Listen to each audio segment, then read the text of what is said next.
last one we read was The Rabbit Sends in a Little Bill, which means we're now on chapter 5, Advice from a Caterpillar.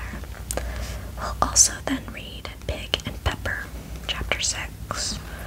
So, Advice from a Caterpillar starts on page 37.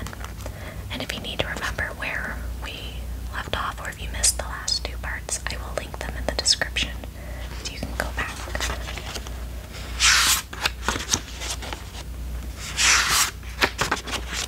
Okay. Chapter 5, Advice from a Caterpillar. The caterpillar and Alice looked at each other for some time in silence. At last, the caterpillar took the hookah out of its mouth and addressed her in a languid, sleepy voice. "Who are you?" said the caterpillar. This was not an encouraging opening for a conversation. Alice replied, rather shyly, I hardly know, sir, just at present. At least I know who I was when I got up this morning, but I think I must have been changed several times since then. Oh, there's the caterpillar there. "What do you mean by that?" said the caterpillar sternly. "Explain yourself." "I can't explain myself, I'm afraid, sir," said Alice, "because I'm not myself, you see." "I don't see," said the caterpillar. "I'm afraid I can't put it more clearly," Alice replied very politely, "for I can't understand it myself to begin with, and being so many different sizes in a day is very confusing." That it would be. And here's the picture. The caterpillar and Alice. And there he is smoking on his hookah.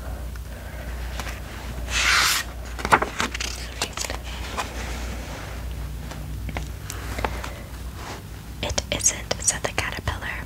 "Well, perhaps you haven't found it so yet," said Alice. "But when you have to turn into a chrysalis, you will someday, you know, and then after that into a butterfly. I should think you'll feel it a little queer, won't you?" "Not a bit," said the caterpillar. "Well, perhaps your feelings may be different," said Alice. "All I know is it would feel very queer to me." "You," said the caterpillar contemptuously. "Who are you?" Which brought them back again to the beginning of the conversation. Alice felt a little irritated at the caterpillar's making such very short remarks, and she drew herself up and said very gravely, "I think you ought to tell me who you are first." "Why?" said the caterpillar. Here was another puzzling question, and as Alice could not think of any good reason, and as the caterpillar seemed to be in a very unpleasant state of mind, she turned away. "Come back," the caterpillar called after her. "I've something important to say." This sounded promising, certainly. Alice turned and came back again. "Keep your temper," said the caterpillar. "Is that all?" said Alice, swallowing down her anger as well as she could. "No," said the caterpillar. Alice thought she might as well wait, as she had nothing else to do, and perhaps, after all, it might tell her something worth hearing. For some minutes it puffed away without speaking, but at last it unfolded its arms, took the hookah out of its mouth again, and said, "So you think you're changed, do you?" "I'm afraid I am, sir," said Alice. "I can't remember things as I used, and I don't keep the same size for 10 minutes together." "Can't remember what things?" said the caterpillar. "Well, I've tried to say how tall the little busy bee, but it all came different," Alice replied in a very melancholy voice. I guess I didn't read that in a very melancholy voice. Oh well. "Repeat, you are old, Father William," said the caterpillar. Alice folded her hands and began. "You are old, Father William," the young man said, "and your hair has become very white, and yet you incessantly stand on your head. Do you think at your age it is right?" "In my youth," Father William replied to his son, "I feared it might injure the brain, but now that I'm perfectly sure I have none, why, I do it again and again." There he is, Father William on his head.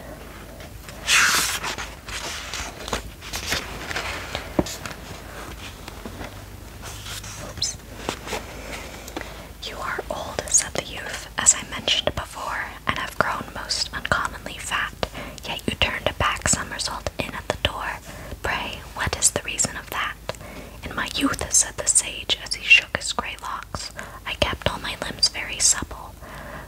use of this ointment when shilling the box. Allow me to sell you a couple.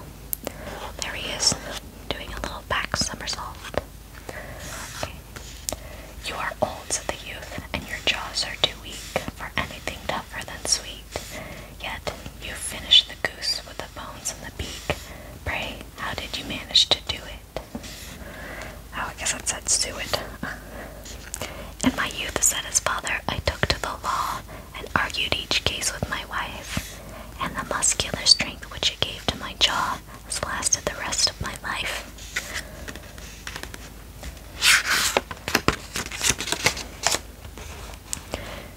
You are old, said the youth. One would hardly suppose that your eye was as steady as ever. Yet you balanced an eel on the end of your nose. What made you so awfully clever? I have answered 3 questions, and that is enough, said his father. Don't give yourself airs.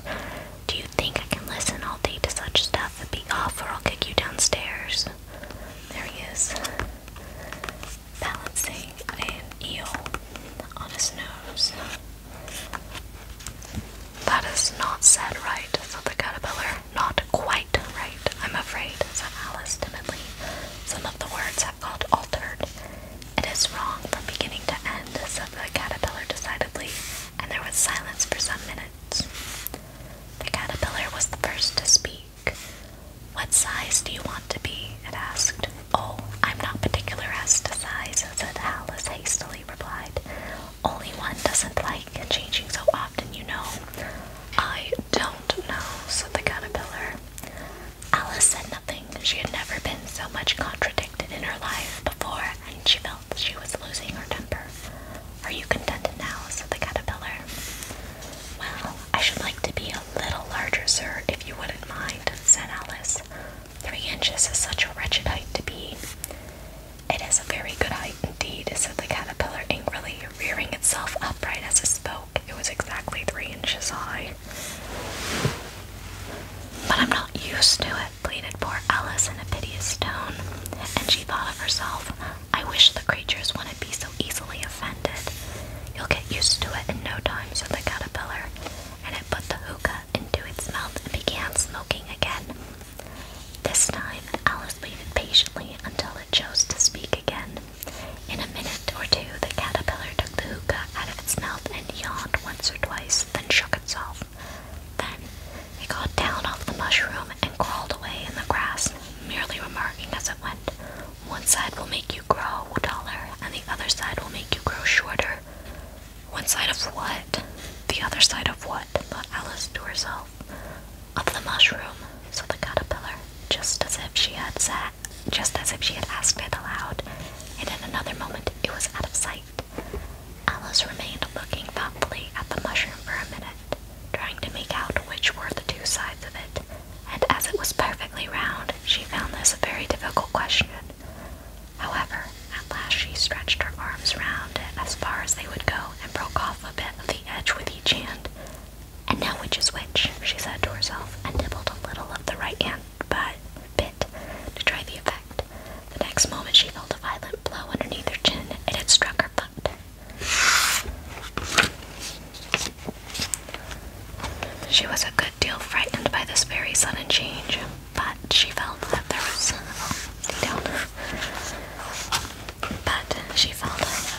no time to be lost, as she was shrinking rapidly.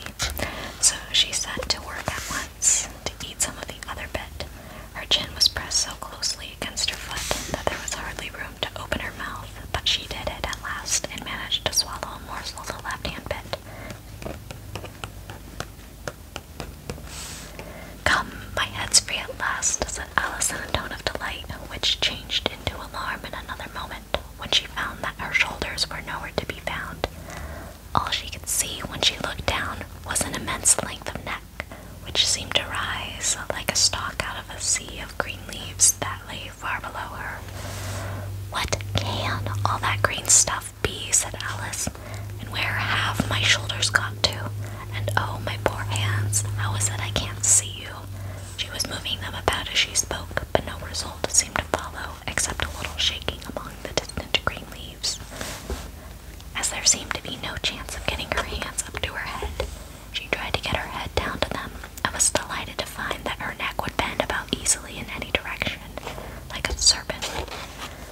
She had just succeeded in curving it down into a graceful zigzag, but was going to dive in among the leaves, which she found to be nothing but the tops of the trees under which she had been wandering, when a sharp hiss made her draw back in a hurry.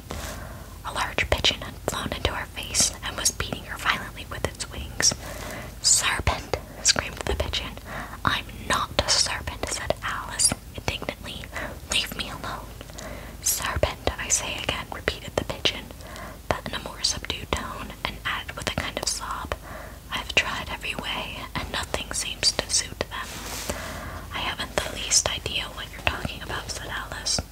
"I've tried the roots of trees, and I've tried banks, and I've tried hedges," the pigeon went on without attending to her, "but those serpents, there's no pleasing them."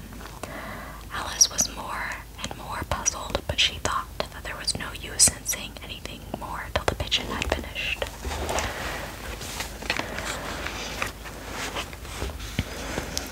"As if it wasn't trouble enough hatching the eggs," said the pigeon, "but I must be on the lookout for serpents, night and day. Why, I haven't had a wink of sleep in these 3 weeks." "I'm very sorry you've been annoyed," said Alice, who was beginning to see its meaning. "And just as I'd taken the highest tree in the wood," continued the pigeon, raising its voice to a shriek, "and just as I was thinking I should be free of them at last, they must needs come wriggling down from the sky. Ugh, serpent! But I'm not a serpent, I tell you," said Alice. I'm a, well, what are you?" said the pigeon. "I can see you're trying to invent something." I'm a little girl," said Alice rather doubtfully, as she remembered the number of times, or the number of changes that she had gone through that day. "A likely story indeed," said the pigeon in a tone of the deepest contempt. "I've seen a good many little girls in my time, but never one with such a neck as that. No, you're a serpent, and there's no use denying it. I suppose you'll be telling me next that you never tasted an egg." "I have tasted eggs, certainly," said Alice, who was a very truthful child. "But little girls eat eggs quite as much as serpents do, you know." "I don't believe it," said the pigeon. "But if they do, why then they're a kind of serpent, that's all I can say." This was such a new idea to Alice that she was quite silent for a minute or two, which gave the pigeon the opportunity of adding, "You're looking for eggs, I know that well enough. And what does it matter to me whether you're a little girl or a serpent?" "It matters a good deal to me," said Alice hastily.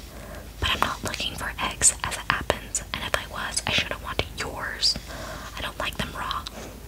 "Well, be off then," said the pigeon in a sulky tone as it settled down again into its nest. Alice crouched down among the trees as well as she could, for her neck kept getting entangled among the branches, and every now and then she had to stop and untwist it.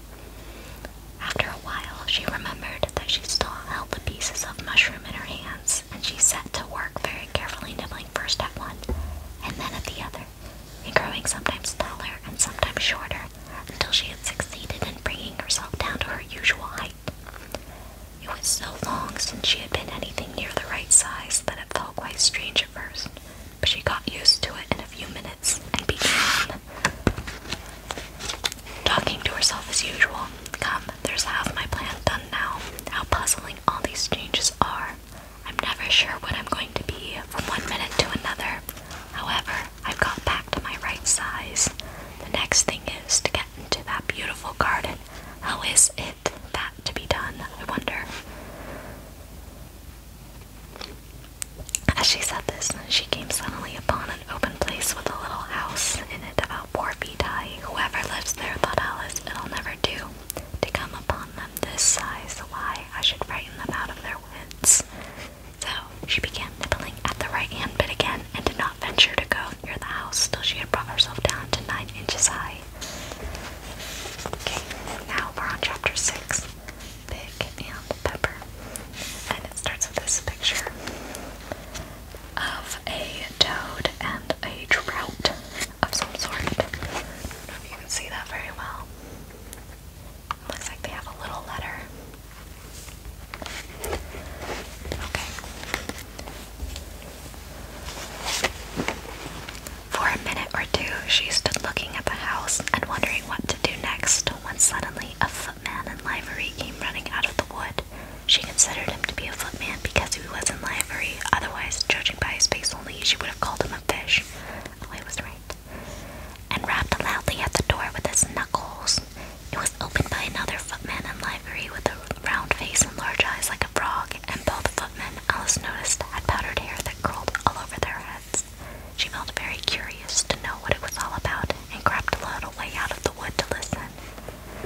The fish footman began by producing from under his arm a great letter, nearly as large as himself, and this he handed over to the other.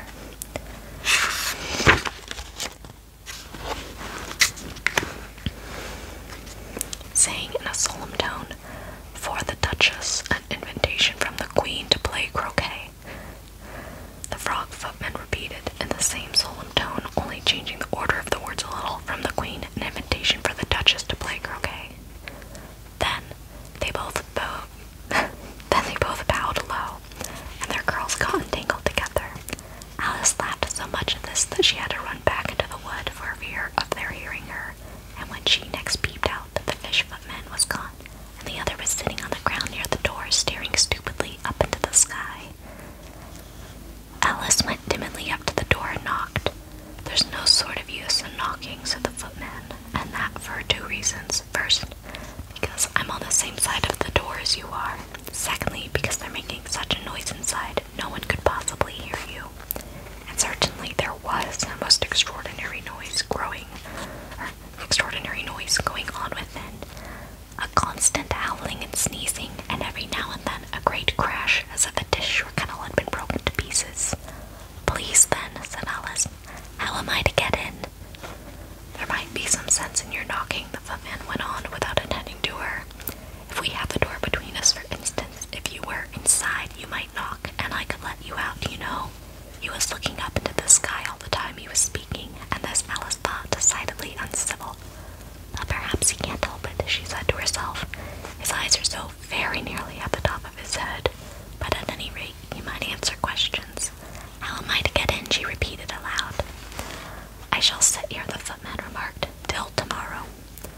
At this moment, the door of the house opened, and a large plate came skimming out straight at the footman's head. It just grazed his nose and broke to pieces again one of the trees behind him.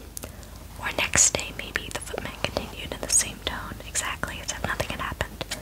"How am I to get in?" asked Alice again in a louder tone. "Are you to get in at all?" said the footman. "That's the first question, you know." It was, no doubt, only Alice did not like to be told so. "It's really dreadful," she muttered to herself. "The way all the creatures argue, it's enough to drive one crazy." The footman seemed to think this a good opportunity for repeating his remark with variations. "I shall sit here," he said, "on and off, for days and days." "But what am I to do?" said Alice.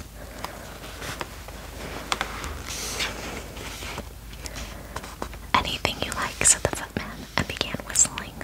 "Oh, there's no use in talking to him," said Alice desperately. "He's perfectly idiotic." And she opened the door and went in. The door led right into a large kitchen, which was full of smoke from one end to the other. The Duchess was sitting on a 3-legged stool in the middle, nursing a baby. The cook was leaning over the fire, stirring a large cauldron which seemed to be full of soap. And there's a little picture of that for us. There's the cook making bubbles, or sorry, soup. And then there's the little baby and the Duchess who looks displeased. "There's certainly too much pepper in that soup," said Alice to herself, as well as she could for sneezing. There was certainly too much of it in the air. Even the Duchess sneezed occasionally, and as for the baby, it was sneezing and howling alternately without a moment's pause. The only things in the kitchen that did not sneeze were the cook and a large cat which was sitting on the hearth and grinning from ear to ear. "Please, would you tell me," said Alice a little timidly. She was not quite sure whether it was good manners for her to speak first. "Why your cat grins like that?" "It's a Cheshire Cat," said the Duchess, "and that's why, pig." She said the last word with such sudden violence that Alice quite jumped, but she saw in another moment that it was addressed to the baby and not to her, so she took courage and went on again. "I didn't know that Cheshire Cats always grinned. In fact, I didn't know that cats could grin." "They all can," said the Duchess, "and most of them do.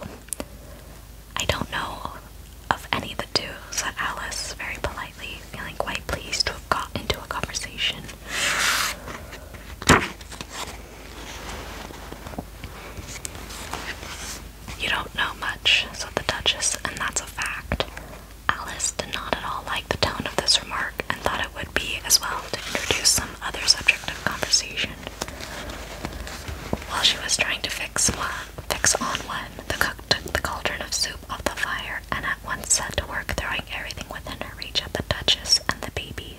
The fire irons came first, and then followed a shower of saucepans, plates, and dishes. The Duchess took no notice of them, even when they hit her, and the baby was howling so much already that it was quite impossible to say whether the blows hurt it or not.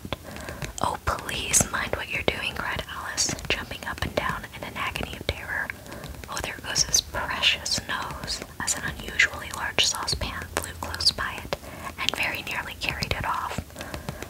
"If everybody minded their own business," said the Duchess in a hoarse growl, "the world would go round a deal faster than it does." "Which would not be an advantage," said Alice, who felt very glad to get an opportunity of showing off a little of her knowledge.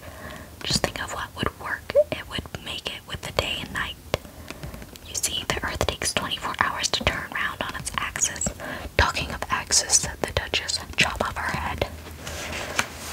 Alice glanced rather anxiously at the cook to see if she meant to take the hint, but the cook was busily stirring the soup and seemed not to be listening, so she went on again. 24 hours, I think. Or is it 12? Oh, don't bother me," said the Duchess. "I can never abide figures." And with that, she began nursing their child again, singing a sort of lullaby to it as she did so, giving it a violent shake at the end of every line. "Oh, don't shake your babies, that's bad." "Speak roughly to your little boy, and beat him when he sneezes. He only does it to annoy, because he knows it teases." Chorus, in which the cook and the baby joined. Wow, wow, wow. While the Duchess sang the second verse of the song, she kept tossing the baby violently up and down, and the poor little thing howled so that Alice could hardly hear the words. "I speak severely to my boy, I beat him when he sneezes, for he can thoroughly enjoy the pepper when he pleases." Chorus, wow, wow, wow. "Here, you may nurse it a bit if you like," the Duchess said to Alice, flinging the baby at her as she spoke. "I must go and get ready to play croquet with the Queen." And she hurried out of the room. The cook threw a frying pan after her as she went out, but it just missed her. Alice caught the baby with some difficulty, as it was a queer-shaped little creature and held out its arms and legs in all directions, just like a starfish, thought Alice. The poor little thing was snorting like a steam engine when she caught it, and kept doubling itself up and straightening itself out again, so that altogether, for the first minute or two, it was as much as she could do to hold it.